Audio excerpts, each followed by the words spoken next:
जैसे for example मान लो आप लोग अभी अच्छे मस्ती के माहौल में थे, मजाक मस्ती चल रही थी दोस्तों के बीच में, किसी एक दोस्त ने आपको कोई एक बात बोली जो आपको थोड़ी बुरी लगी।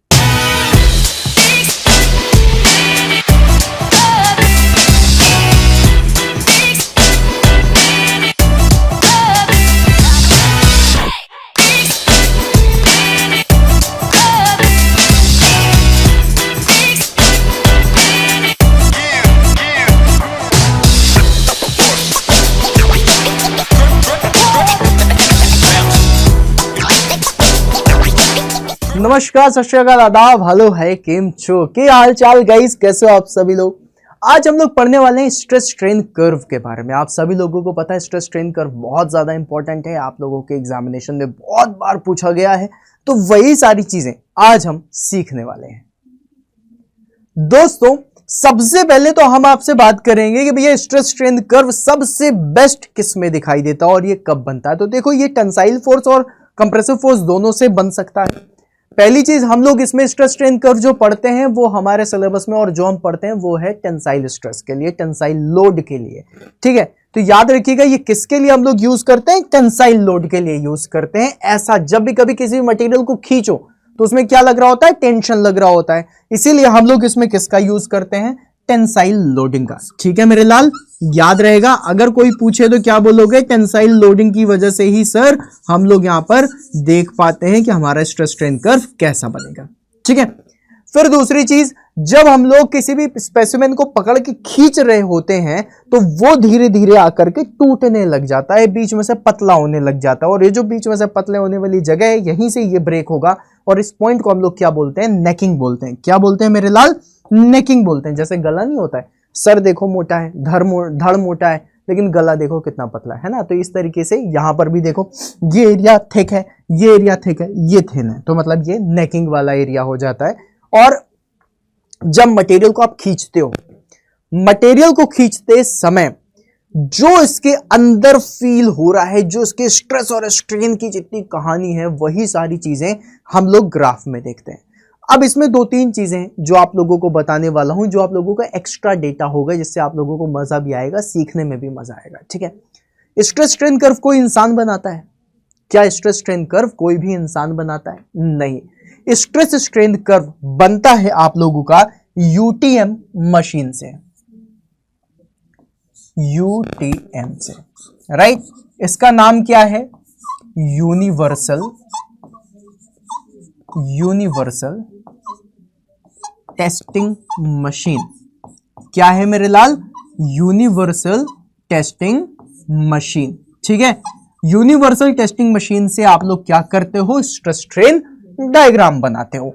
अब यूनिवर्सल टेस्टिंग मशीन में क्या होता है, दो तरीके से जॉ होते हैं, इस तरह ऊपर से पकड़ लिया जाता है, एक साइड से ऐसे पकड़ लेते हैं, ऐसे वर्टिकल होता है। ठीक है, वर्टिकल में एक साइड से इसको पकड़ते हैं, एक साइड से इसको पकड़ते हैं, और पकड़ के मशीन इसको खींचना शुरू करती है। जब मशीन खींचेगी तो मशीन को ताकत लगेगी ना, वो जो ताकत लग रही है और इसके बीच में जो डिफॉर्मेशन हो रहा है, उन डिफॉर्मेशन और ताकत से मशीन में ही एक कर्व जनरेट होता हुआ जाता है, जिस कर्व को हम लोग क्या बोलते हैं, स्ट्रेस स्ट्रेन कर्व बोलते हैं।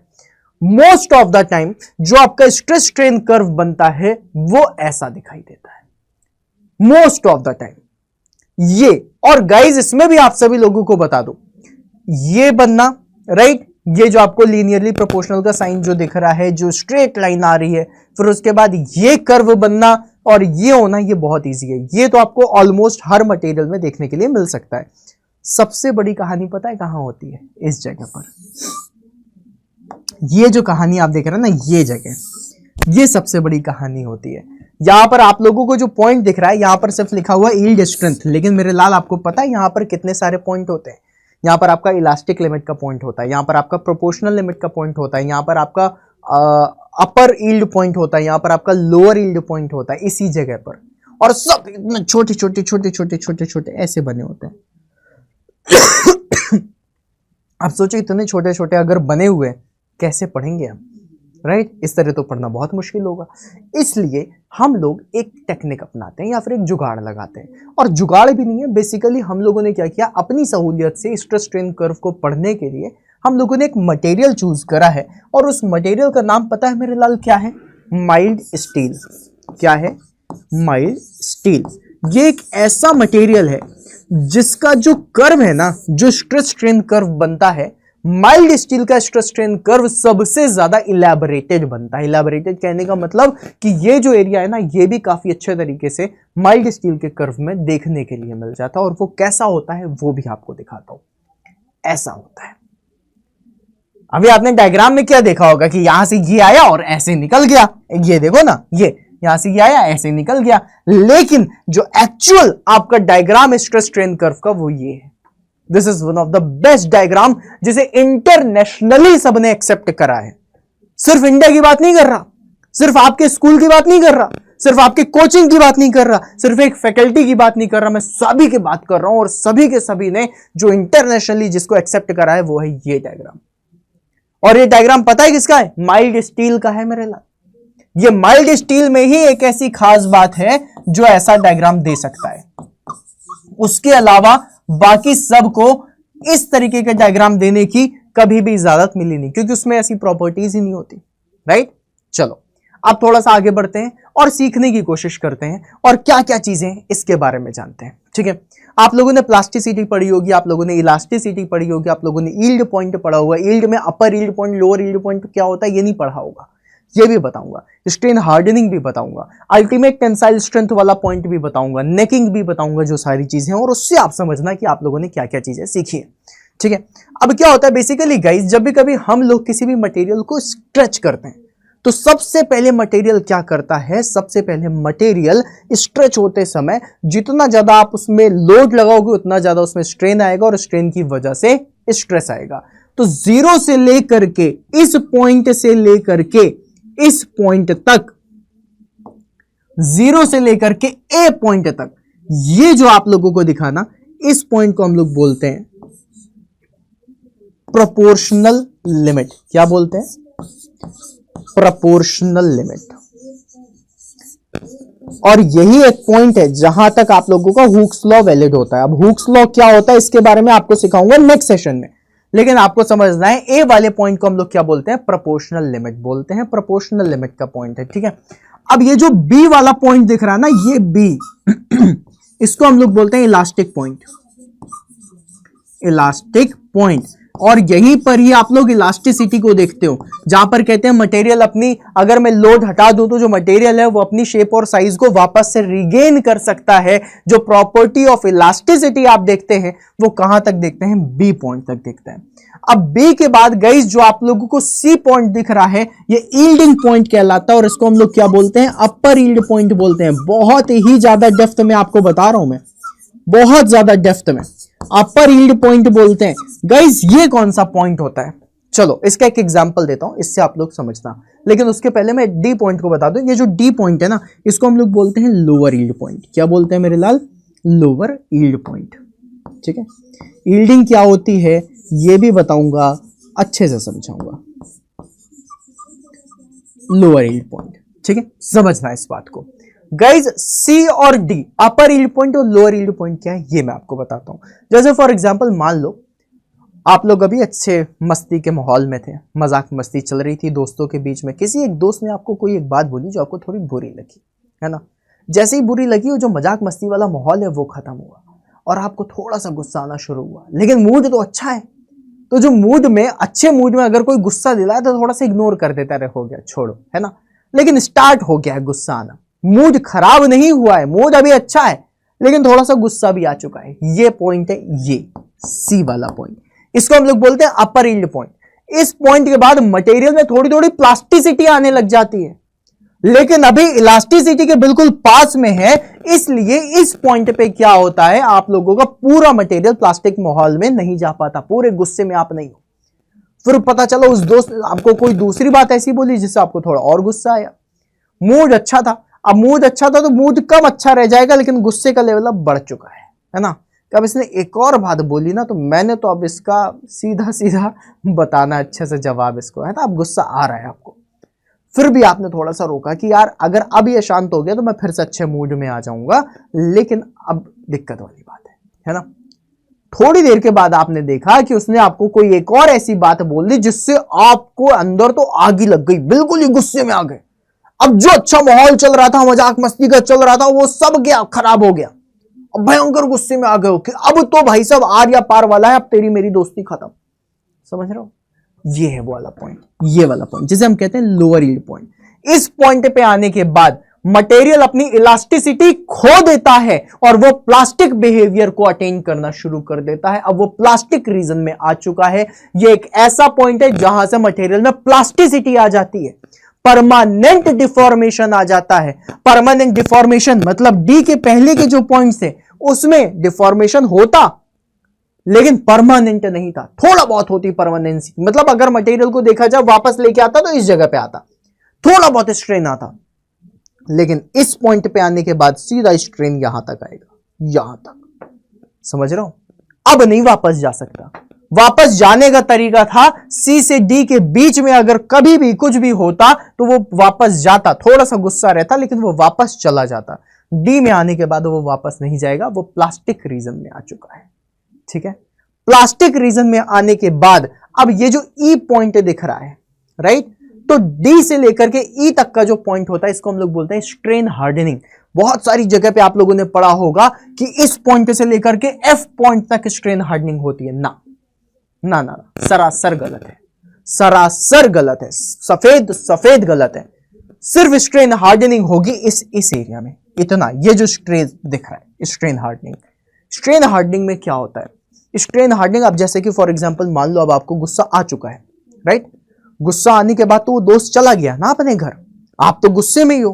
अब आप एक बात बताओ, वो तो चला गया, वो आपको कोई डायलॉग तो दे नहीं रहा, कोई बात तो बोल नहीं रहा, तो अब आपका क्या गुस्सा बढ़ेगा? नहीं बढ़ेगा, बिल्कुल नहीं बढ़ेगा। आप गुस्से में रहोगे, मैं उससे दोस्ती तोड़ दूंगा, मैं उससे बात ही नहीं करूंगा, लेकिन अब आपका गुस्सा नहीं बढ़ रहा, राइट। अब अगर उसने थोड़ा सा आपको मनाने वनाने की कोशिश करी या फिर बात वहीं पे हो गई तो बात कोई बात नहीं, लेकिन वो दोस्त गया, जाने के बाद घर से फोन लगा दिया, कहा भाई बहुत ज्यादा गुस्सा आ रहा था तुम्हें, हैं तुम समझते क्या अपने आप को? अब तुम्हारा लेवल और ज्यादा बढ़ने लग गया और गुस्सा आएगा, तुम वापस तो नहीं जा सकते, ये तो तुमने इसी बात पे छोड़ दिया था, लेकिन गुस्से का लेवल बढ़ने लग गया। स्ट्रेन हार्डनिंग एक ऐसा रीजन होता है जहां पर आप लोगों का स्ट्रेस लेवल नहीं बढ़ रहा होता, सिर्फ स्ट्रेन आ रहा होता है। मतलब गुस्सा नहीं बढ़ रहा, लेकिन वो टाइम लिमिट बढ़ रहा है कि नहीं अब तो मैं वापस तो नहीं जाऊंगा, राइट। तो उस जगह पर जहां पर आप लोगों की प्लास्टिक रीजन में आ चुके हो, प्लास्टिसिटी बढ़ रही है, सिर्फ स्ट्रेन बढ़ता हुआ जा रहा है, स्ट्रेस कांस्टेंट है। देखो ये वाली लाइन स्ट्रेस की होती है, यहां पर इस डी से लेकर के ई तक में स्ट्रेस कांस्टेंट है, यहां से देख लो, लेकिन स्ट्रेन बढ़ता हुआ जा रहा है। यह है रीजन स्ट्रेन हार्डनिंग का। बहुत ज्यादा वो होता है, भयंकर वाला, परफेक्टली प्लास्टिक रीजन हो जाता है, बहुत ज्यादा। आप लोगों ने जो पढ़ा हुआ है इसमें हम लोग हमेशा बात करते हैं कि ई पॉइंट से लेकर के एफ पॉइंट तक को हम स्ट्रेन हार्डनिंग कहते हैं। इसमें भी लिखा हुआ है, ये देखो, ये लिखा है स्ट्रेन हार्डनिंग का रीजन, राइट। इसमें भी लिखा है, गलत है। स्ट्रेन हार्डनिंग आपकी शुरू हो गई थी इसी जगह से। स्ट्रेन हार्डनिंग होती क्या है बेसिकली, आपको वो समझाने की कोशिश करता हूं जहां पर आपको समझ में भी आ जाएगा, ठीक है। थोड़ा सा फील भी कर लोगे कि स्ट्रेस क्या है और किस तरीके से वो काम होता है ना। फिर उसके बाद आपको समझाऊंगा कि पूरा स्ट्रेन हार्डनिंग स्टार्ट कहां से हुआ था, वो भी मैंने आपको बताया कि स्ट्रेन हार्डनिंग शुरुआत यहीं से हो जाती है। हम लोग कहते हैं कि यहां से हुई है, यहां से क्यों बोला जाता है वो भी आपको बताऊंगा। उसका रीजन ये है कि इस वाले पॉइंट में, इस डायग्राम में हमें यहां से इंक्रीज होता हुआ दिख रहा है, इसलिए हम इसको स्ट्रेन हार्डनिंग का रीजन बोल देते हैं। लेकिन हमारा जो एक्चुअल डायग्राम बनता है, वो जो हम लोगों ने बात करी, तो डायग्राम तो यहीं से बन रहा है ना, लोअर यील्ड पॉइंट के बाद से, और लोअर यील्ड पॉइंट से यहां तक जो आप लोग देख रहे हो, फिर वो स्ट्रेन हार्डनिंग में जाता है, राइट। ये तो मैंने आपको एक्सप्लेन करने के लिए माइल्ड स्टील के तरीके से बताया है, ठीक है। तो याद रखना, ये जो डायग्राम है, this is for the mild steel diagram, right. लेकिन अगर आपसे एग्जामिनेशन में पूछा जाएगा कि स्ट्रेन हार्डनिंग शुरुआत कहां से होती है, तो यील्डिंग के बाद से हो जाती है। अब यहां पर upper yield point, lower yield point तो बता दिया, यील्डिंग के बाद से स्ट्रेन हार्डनिंग आपकी शुरू हो चुकी है, इस चीज को याद रखना। परफेक्टली प्लास्टिक रीजन जो आप देखते हो, ये सिर्फ और सिर्फ माइल्ड स्टील में देखने के लिए मिलता है। अब स्ट्रेन हार्डनिंग है कि ये भी समझो गाइस। कभी आप लोगों ने किसी भी मेटल को इस तरह तोड़ के देखा है? ऐसे जैसे मेटल है, टूटता तो है नहीं, फिर आप क्या करते हो, पहले इसको ऐसे मोड़ते हो, फिर ऐसे मोड़ते हो, फिर ऐसे मोड़ते हो, फिर ऐसे, इस तरीके से। ये देखो, जैसे कि फॉर एग्जांपल मान लो ये वायर है, वायर को पहले ऐसे करोगे, फिर ऐसे करोगे, फिर ऐसे करोगे, फिर ऐसे करोगे, फिर ऐसे करोगे, थोड़े टाइम के बाद आप देखोगे ये वायर ना यहाँ पर हार्ड हो जाएगी, और फिर उसके बाद आपने थोड़ा सा और किया तो टूट जाएगी, राइट। तो जो हार्ड हो रहा है ना, उस हार्डनेस को बोलते हैं स्ट्रेन हार्डनिंग। आई गेस अब आपको समझ में आया होगा कि वो स्ट्रेन हार्डनिंग क्या है। फिर उसके बाद आगे पहुंचते हैं और ये वाला पॉइंट आता है जिस पॉइंट को बोलते हैं अल्टीमेट स्ट्रेंथ वाला पॉइंट, अल्टीमेट टेंसाइल स्ट्रेंथ इसको हम बोलते हैं यूटीएस। यूटीएस मतलब किसी भी मटेरियल की maximum limit of the stress को हम लोग क्या बोलते हैं, अल्टीमेट स्ट्रेंथ बोलते हैं। अल्टीमेट स्ट्रेस मतलब मैक्सिमम स्ट्रेस जो आ सकता है वो इसी पॉइंट पे आ सकता है। देखो ना, मैक्सिमम स्ट्रेस, इससे ज्यादा स्ट्रेस नहीं आएगा। और स्ट्रेस आने के बाद क्या होता है, डिक्रीज होने लग जाएगा स्ट्रेस, वो बात अलग है, मटेरियल भी टूटने लग जाएगा, है ना। और फिर उसके बाद ये वाला जो पॉइंट आता है ये होता है ब्रेकिंग का पॉइंट। क्या होता है ये, ब्रेकिंग मतलब सीधा डेथ। अब F से लेकर के G तक के बीच में ही ये जो रीजन है, इसी रीजन में क्या होता है, ये जो अभी आपने सीखा था, जो अभी आप लोगों ने सीखा था, ये क्या था, नेकिंग थी ना मेरे लाल। तो ये वही नेकिंग है जिसके बारे में आप लोगों से बात की जा रही है, राइट। ये वही नेकिंग है जिसके बारे में आपसे बात कर रहे हैं। और F और G से लेकर के, मतलब G में तो बिल्कुल ब्रेक हो जा रहा है, बिल्कुल टाटा बाय बाय, खत्म, टाटा हो गया।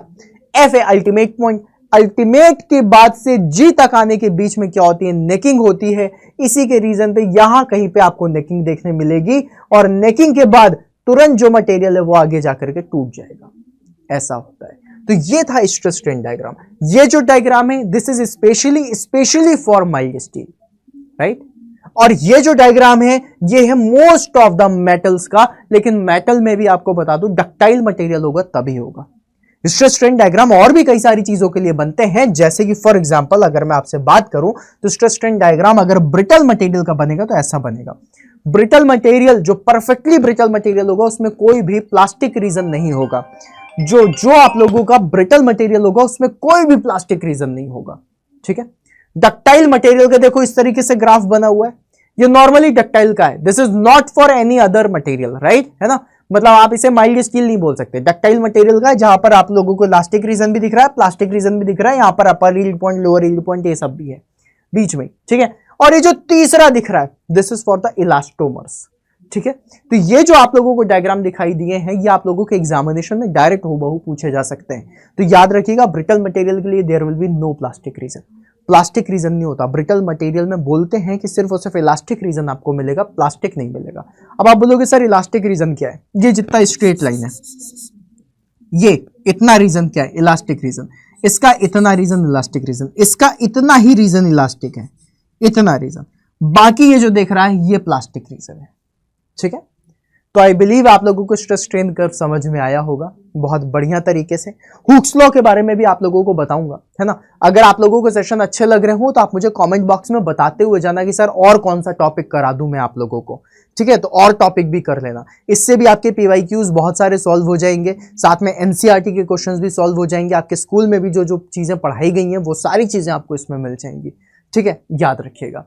और सारी चीजें जो मैंने आपको बताई हैं पूरी की पूरी चीजें आप लोग देखिएगा, कंफ्यूज मत होना किसी भी डायग्राम को लेकर के। ये diagram overall stress strain curve का है for ductile material, right. Most of the diagram ऐसा बनेगा। This is your mild steel के लिए। अब माइल्ड स्टील पे अगर आप लोगों से स्ट्रेन हार्डनिंग और ये सारी चीजें पूछा जाएगा तो जैसा डायग्राम में दिख रहा है वैसा ही करना, इसको चेंज मत करना। मैंने तुम्हें एक्स्ट्रा इंफॉर्मेशन दी है इन डेप्थ में बताने के लिए कि शुरुआत कहां से हो जाती है। लेकिन भाई अब सिंपल सी बात है, अगर मुझे तुम सिलेक्शन दे रहे हो, तुम मुझसे बोलो सूरज पूरब में नहीं पश्चिम में उगता, तो मैं बोल दूंगा पश्चिम में उगता है, भाई सिलेक्शन मिल रहा है, सिंपल सी बात है। लेकिन कॉन्सेप्ट तो क्लियर होने चाहिए ना। कॉन्सेप्ट बिल्कुल क्लियर है सर जी, तो आप लोगों को देखना पड़ेगा कि स्ट्रेन हार्डनिंग यहां पर माइल्ड स्टील में यहां देखने के लिए मिल रही है। शुरुआत कहां से हो रही है हमेशा याद रख लेना, यील्डिंग के बाद से स्ट्रेन हार्डनिंग की शुरुआत होती है।